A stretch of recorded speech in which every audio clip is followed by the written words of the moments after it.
네, 총선 이제 일주일 앞으로 다가왔습니다. 여야의 선거전 치열해지고 있는데요.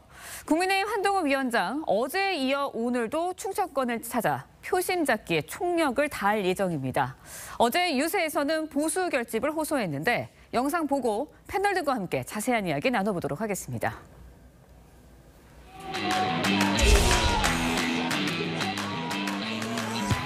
여러분, 우리가 정치개혁하겠습니다. 정치개혁의 완성으로 여의도의 국회의사당을 충청 세종으로 완전히 이전하겠습니다. 지금은 뭉치면 살고 흩어지면 죽는 때입니다. 그런데 제가 죽거나 정영선 죽는 게 아닙니다. 우리 대한민국이 죽습니다. 그분들은 그런 식으로 늘 여러분들을 이용해서 입속을 차려온 사람들입니다. 범죄자들과의 전쟁입니다. 영화 제목처럼 범죄와의 전쟁에 가깝습니다. 네, 보신 것처럼 한동훈 위원장 중원 캐스팅 보트죠. 충청권을 찾아서 뭉치면 살고 흩어지면 죽는다. 단결을 강조했습니다. 앞서서 여당 후보가 대통령의 탈당을 요구했다 철회하는 일도 있었는데 최창렬 교수님, 한동훈 위원장 이에 대한 수습에 나선 거라고 봐야 할까요? 현재 선거 기간 중에 탈당을 요구하는 건 맞지 않는 것 같아요. 과거 정권 때도 여당에서 집권당에서 대통령의 탈당을 요구한 적이 많았고 탈당한 경우가 많이 있었어요, 사실은. 이제 선거가 며칠 안 남겨놓고 선거가 어렵다고 해가지고 그렇다고 지금 대통령의 탈당을 요구하는 이건 탈당이 이루어지기도 어려운 거고 시간도 안 되고 여러 가지 여권 내 합의도 안 이루어진 상태이기 때문에 이건 후보의 절박함은 알겠는데 별로 이렇게 도움이 될 것 같지 않아요. 탈당이 이 시점에 나왔다는 게. 게다가 이거는 여권 내에 이 분열로 인식될 공산이 큽니다. 이거는 전 굉장히 좀 성급했다.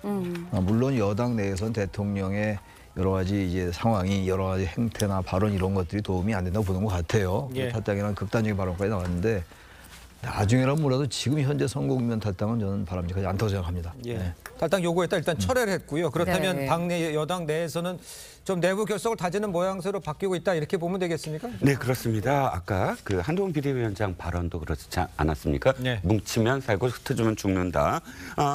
함경 후보도 급히 철회를 했습니다. 그 당일날 철회를 하면서 내가 성급했다라고 이야기를 했고요. 네. 그런데 사실 이 상처는 좀 아직도 남아 있습니다. 왜냐하면 아까 잘 말씀해 주셨지만 선거를 앞두고 분열해서 이긴 정당은 없습니다. 그리고 이렇게 집권 여당의 후보가 선거 기간 동안 대통령을 직접적으로 뭐 탈당을 요구해서 얻을 수 있는 표가 어느 쪽일까요? 자신의 지지층, 이 정당의 지지층이 표를 던질까요? 아니면 반대쪽이 표를 던질까요? 어차피 분열하는 모습밖에 없거든요. 네. 아마 이제 봉합이 이제 들어갔지만 이런 어떤 상처는 비례대표 명단 발표 이후에 또다시 불거졌다라고 아마 표현될 겁니다. 네, 한동훈 위원장 지난주 국회를 세종시로 옮기겠다라는 승부수 던진 데 이어서 이틀 연속으로 충청권을 찾고 있거든요. 네. 충청권의 민심에는 어떤 영향을 미칠까요? 지난주에 어떤 충청권의 이런 국회의사당을 옮기겠다라고 한 발언 이후에 어떤 좀 여론 지형이 예. 약간 변화는 있었던 것 같습니다. 예. 그게 국민의힘으로서는 상당히 긍정적인 신호로 저는 해석을 했다고 생각을 하고요. 네. 저는 오히려 조금 더 아쉬운 것은 구체적인 내용이 더 있었으면 어땠을까. 그리고 대통령의 이 집무실이 아니라 대통령 집무실까지도 옮기는 어찌 보면 행정수도 자체를 옮기는 방향으로 더 포괄적으로 아니면 좀 더 구체적으로 어떤 발언이 이어졌다라고 한다면 조금 더 효과는 있었겠습니다만은 이게 이제 이전하는 것 자체도 어찌 보면 다수당 이해하지만 입법적으로 해결이 돼야지만 가능한 부분이기 때문에 저는 이 부분과 관련해 가지고 뭐 호소는 할 수 있습니다만 실현 가능성을 한다면 여야가 지금 반대하고 있는 쪽이 하나도 없거든요. 그렇죠. 옮겨야 된다는 거에 다 긍정을 하고 있기 때문에 저는 후속 대책으로서 조금 더 구체화된 공약을 제시하는 게 더 낫지 않을까 싶습니다. 그러니까 이제 선거에는 큰 영향이 없을 것 같고 구체적인 대책을 마련해서 준비하고 있는 거 여야가 합동을 빨리 취재해내야 된다 이렇게 이해를 하면 되겠죠. 네. 네. 알겠습니다. 자, 부산 상황도 잠깐 짚어보겠습니다. 공천 취소되면서 무소속 출마한 장해찬 후보 국민의힘을 향해서 보수 단일화 경선을 제안을 했지만 국민의힘의 정현우 후보는 일축했습니다. 자, 이렇게 되니까 뭐 제안한 쪽에서도 뭔가 좀 단일화를 해야 뭐 경쟁력이 있겠다 이렇게 본 건데 저렇게 되면은 상황은 어떻다고 읽을 수가 있을까요? 일단 지금 이 부산 수영구의 상황은 그러니까 보수 표심의 분열에 대한 염려가 있는 상황이죠. 그러니까 이 지역에서는 1997년 대선 결과처럼 되는 게 아니냐 이런 우려도 있다고 제가 들었습니다. 예. 그런데 이 지역에서 가능한 단일화의 경우의 수는 그 장해찬 후보가 사퇴하는 경우밖에 없지 않나 이런 생각이 들어요. 왜냐하면은 예. 집권 여당의 공식적인 추천을 받은 후보가 사퇴를 한다. 이게 사실 쉽게 있기 어려운 일이고요. 그리고 또 국민 눈높이에 맞지 않는 과거 언행으로 인해서 공천이 취소된 장해찬 후보의 손을 들어주기 위해서 국민의힘의 정현우 후보가 사퇴를 한다. 이거는 명분이 있다고 보기도 어렵습니다. 그래서 네. 아마 이런 일이 일어나기 어려울 것 같고요. 그러면은 단일화를 하려면은 장해찬 후보가 사퇴를 하는 수밖에 없는데 만약에 이게 끝까지 표가 분열이 돼서 그 두 후보가 모두 낙선하는 경우가 발생한다. 그렇게 되면은 특히나 이제 무소속으로 탈당을 해서 출마를 한 장해찬 후보가 상당히 타격이 크지 않겠는가 그런 생각이 듭니다. 과거에 이제 1997년 대선 때 이인재 후보도 그런 결과를 초래를 했다가 네. 나중에 이제 한나라당에 복당을 하는데 15년이 걸렸던 사례가 있습니다. 알겠습니다. 네. 자, 계속해서 민주당 상황도 보도록 하겠습니다. 이재명 대표가요, 어제 유세에 앞서서 대장동 사건 관련 재판에 출석하기 위해 법원을 찾았습니다. 선거에 집중하기 어렵다면서 검찰을 비판했습니다. 목소리 들어보겠습니다.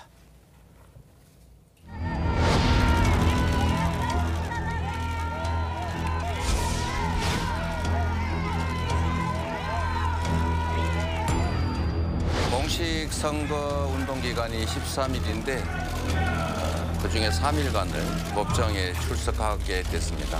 정말 천금같이 귀한 시간이고 국가의 운명이 달린 선거에 제1야당의 대표로서 이렇게 선거에 집중하지 못하는 상황이 참으로 안타깝습니다.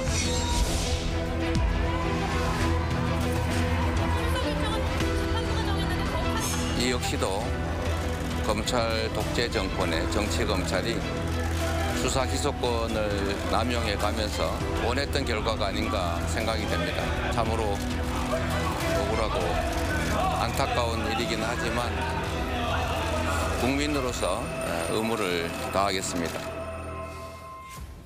자, 직접 들으셨습니다. 공식 선거운동 기간 13일 중에 3일을 재판에 나가야 하는 상황.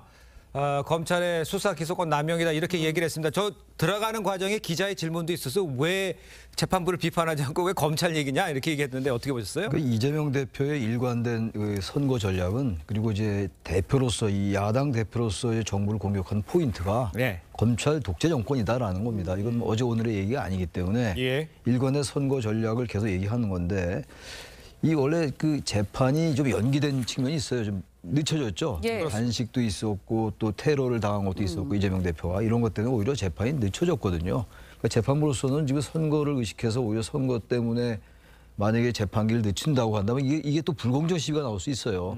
야당 대표도 국민의 한 사람인데 모든 사람은 법 앞에 평등한 게 민주주의 국가의 대의 원칙인데 야당 대표라고 왜 재판기를 미루냐 이렇게 나올 수가 있기 때문에 네. 이거를 이제 재판부 얘기하지 않고 이제 검찰 얘기했는데 지난번에 또 재판부에 대한 이제 비판도 했던 걸로 제가 기억합니다만 검찰에 대해서 이거를 남용이라고 얘기하는 건 맞지 않는 것 같아요. 이 부분은 그 어떤 기소가 돼 왔던 것이기 때문에 이거를 지금 이 선거 기간인데 왜 지금 재판에 출석해야 되냐.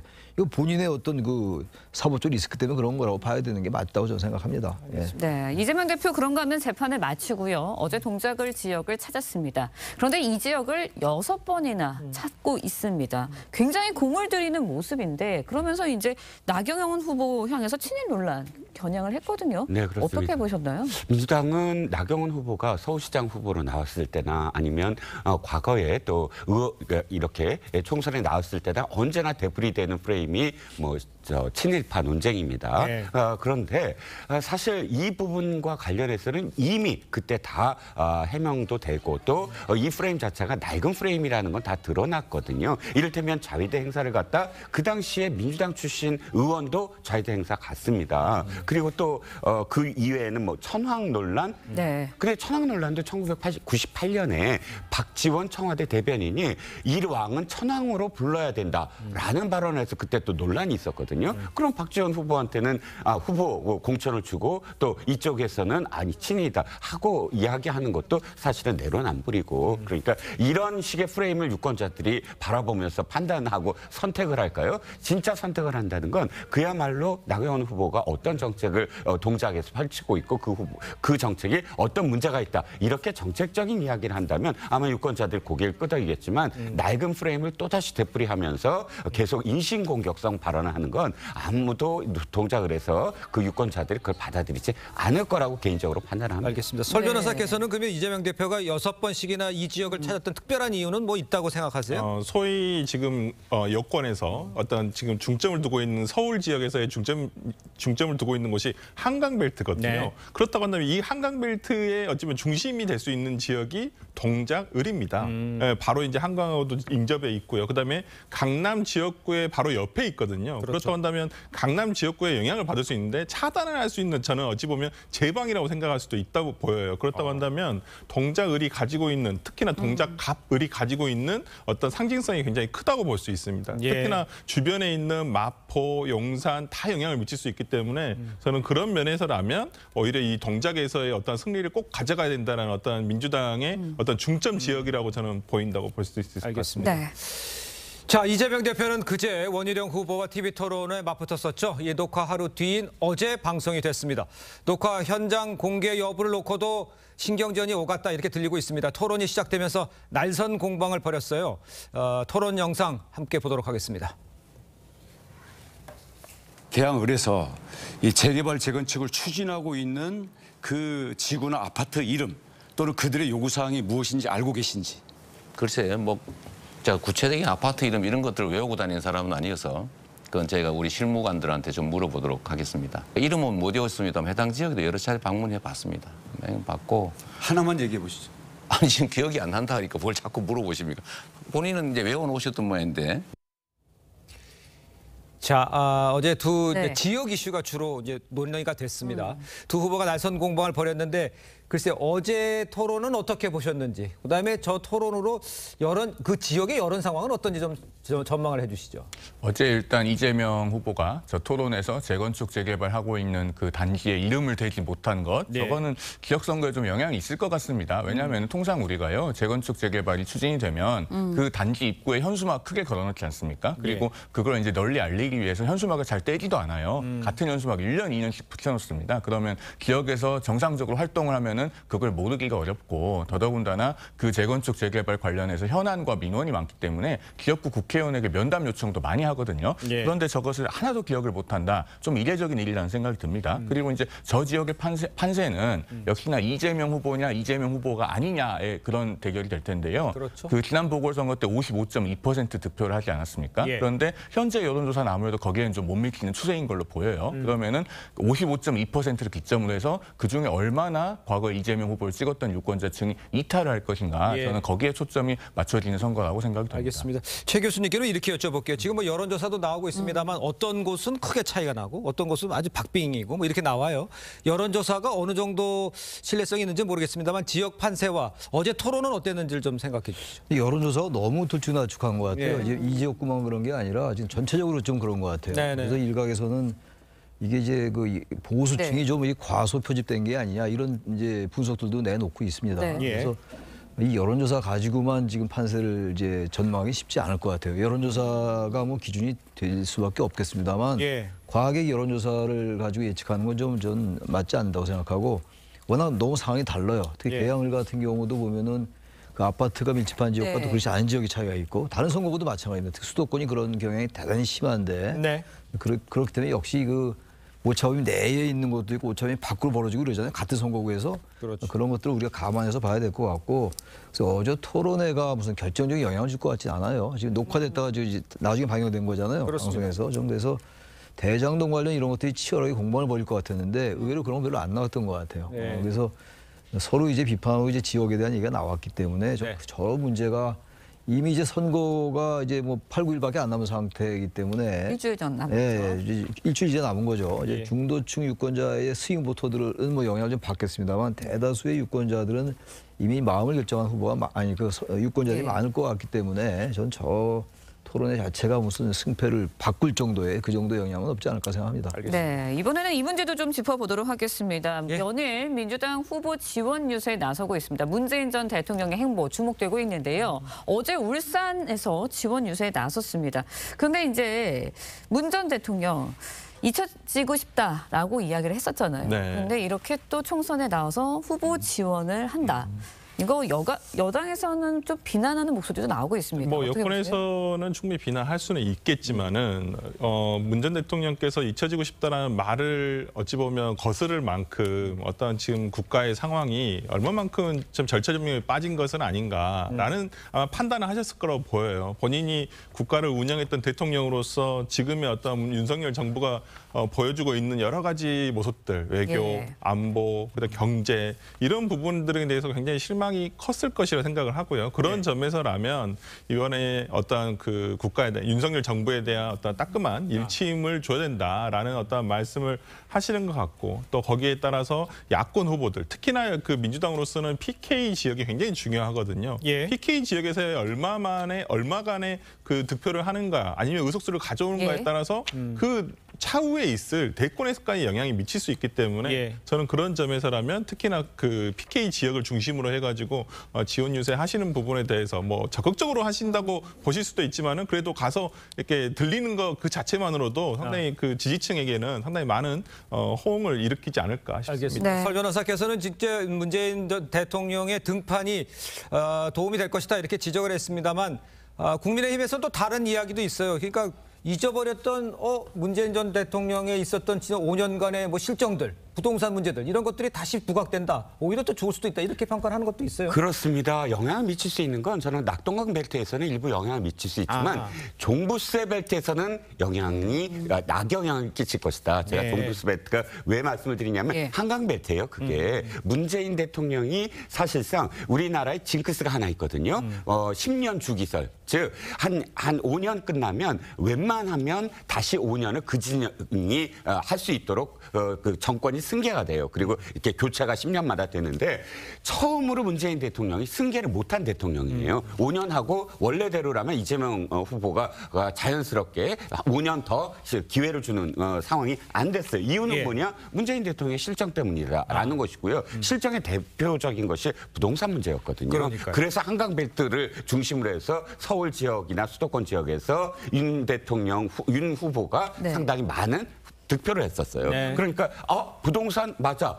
종부세로 내가 고통을 받았지. 앞으로 그게 또 되풀이 될 거야. 라고 상기시킬 수 있는 그런 부분도 있다는 겁니다. 알겠습니다. 선거 전략에 있어서는 어떤 영향이 미칠지 이제 의견이 좀 갈리고 있는데 이 부분은 어떻게 생각하시는지 여쭤봐야 될 것 같아요. 문재인 전 대통령이요. 70평생 이렇게 못하는 정부는 처음 본다.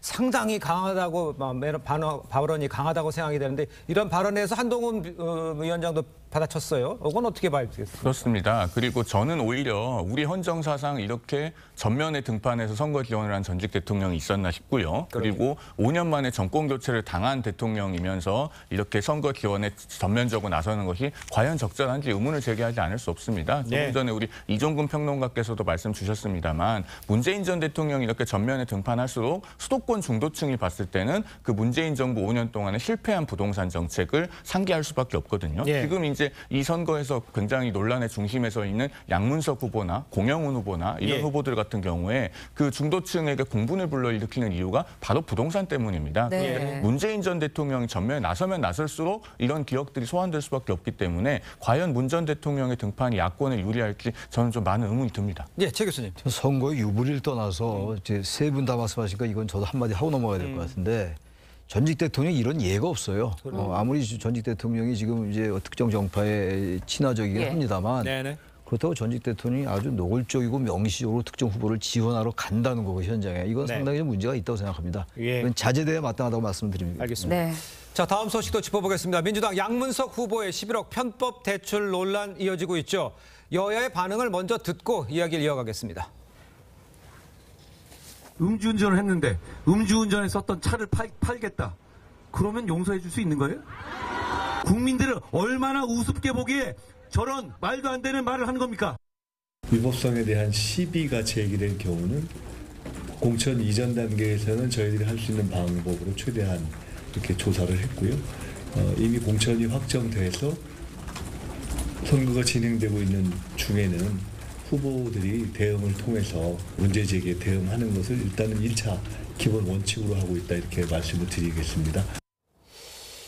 자, 저희 TV조선에서 양 후보가 해당 주택과 관련해서 가격을 축소 신고했다 이런 의혹을 단독 보도했는데 경기도 선관위가 조사에 착수를 했습니다.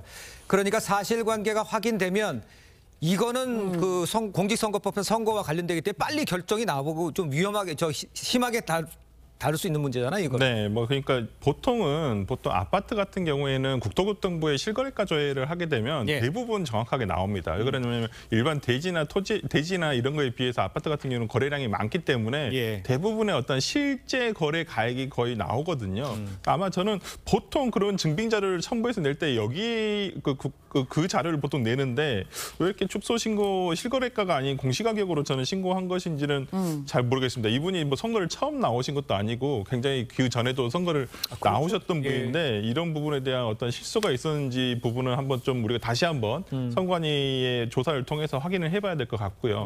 오히려 저는 지금 이런 것과 관련해서 지금 계속 어떤 형사법적 문제로 계속 지금 이게 더 커가는 느낌이에요. 지금 그리고 자칫하면 선거가 끝나더라도 혹시나 당선이 된다고 하더라도 허위사실 유포라든지 이런 부분에 대한 문제가 생길 수도 있거든요. 물론 이 대출과 새마을금고로부터 대출을 받는 과정에서의 뭐 사무소 위조라든지 이런 부분과 관련해가지고도 문제가 되겠지만은 뭐 추후에는 선거법과 관련해가지고는 어떤 이런 부분들이 계속 적으로 지속되지 않을까라는 생각이 듭니다. 알겠습니다. 네, 일단 오늘부터 금감원이 양 후보의 새마을금고 편법 대출 의혹과 관련 현장 검사에 나선다고 합니다. 송영훈 변호사님께 여쭤볼게요.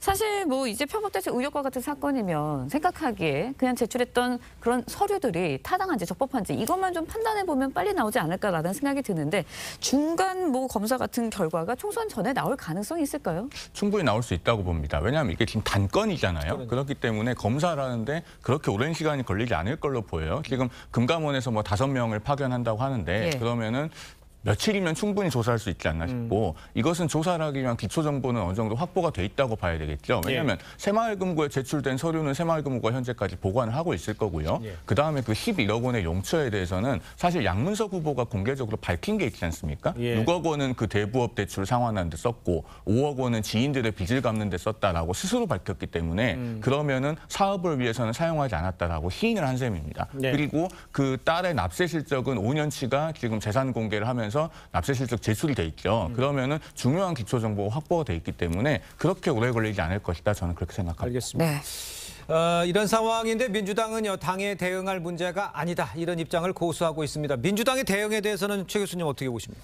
이게 당이 대응하면 누가 대응합니까 이거를? 유권자들이 어떻게 대응해요? 본인이 직접 대응하라는 얘기겠죠, 민주당. 개인이 대응하라는 얘기인데 이건 저는 이런 얘기가 지금 한두 번 나왔다가 이게 언론에서 사라지면 당이 대응할 필요가 없어요. 근데 지금 이 부분이 계속 나오고 있잖아요, 지금. 원래 이제 어느 한두 건 나오다가 지금 다른 게 계속 연이어 나오고 있단 말이죠. 지금 양무석 후보만 그런 게 아니라 지금 공영 후보도 그렇고 또 수원정의 김준영 후보도 그렇고 말이죠. 지금 다 수도권들이란 말이에요. 이제 전반적으로 뭐 생각이 다를 수 있겠습니다만 지금 판세가 아무래도 민주당에 유리하다는 전망이 지배적인 건 사실이잖아요. 수도권 선거에서는. 그래서 당이 이렇게 대응하는 것 같은데 저는 그렇다 하더라도 설령 민주당이 유리하게 판단을 한다 하더라도 민주당 자체적으로 말이죠. 이런 후보들에서 이렇게 막연하게 이건 개인이 대응할 문제다라고 얘기하는 건 도리가 아니라고 생각해요. 당이 공천했는데 어떻게 당이 이걸 나몰라라 합니까? 검증이 부실했던 거 아닙니까? 오늘 검증이 부실했으니까 이건 유권자들의 판단에 맡기겠다는 얘기 항상 편한 얘기들인데 그러면 아예 뭐 아무나 공천하줘도 유권자한테 맡기면 되죠. 그래서 이렇게 얘기하는 건 너무 소극적인 거고 너무 이건 정당 중앙당의 입장에서 볼 때요. 겸손한 태도 아닌 것 같아요. 당이 어쨌든 그동안 부실이 좀 실패했던 것 같다. 부실이 검증에 소홀했다. 이러면서 그러나 유권자 판단에 맡겠다. 이렇게 얘기하는 것하고 이건 당이 대응할 문제가 아니고 개인 후보들의 문제다. 이렇게 얘기하는 건 전혀 편차가 크다.